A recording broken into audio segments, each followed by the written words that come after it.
আসসালামু আলাইকুম। হ্যালো বন্ধুরা, আপনারা কেমন আছেন? আশা করি ভালো আছেন। আর হ্যাঁ, আপনাদের দয়ায় আমি অনেক ভালো আছি। আজ আপনাদের মাঝে শেয়ার করব চিংড়ি মাছ দিয়ে কচুরলতি রান্নার পারফেক্ট রেসিপি। প্রথমে আমি কড়াই গরম করে কড়াইতে তেল দিয়ে দিলাম। কাঁচা মরিচ ও পেঁয়াজ কিছুক্ষণ ভেজে নেব। তারপরে জিরা, রসুন, শুকনা মরিচ বাটা দিয়ে দেব। মশলাগুলো ভালো করে মিক্সড করে সামান্য পানি দিয়ে ভালো করে কষিয়ে নেব।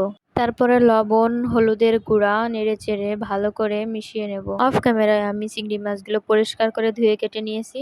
এখন আমি চিংড়ি মাছগুলো মশলার মধ্যে দিয়ে ঢাকা দিয়ে ঢেকে কিছুক্ষণ ভালো করে কষিয়ে নেব। দেখুন বন্ধুরা, আমার চিংড়ি মাছগুলো ভালো করে কষানো শেষ।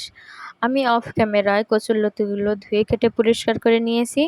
এখন আমি চিংড়ি মাছের মধ্যে কচুরলতিগুলো দিয়ে নেড়েচেড়ে সামান্য পানি দিয়ে ঢাকা দিয়ে ঢেকে কিছুক্ষণ জাল করে নেব।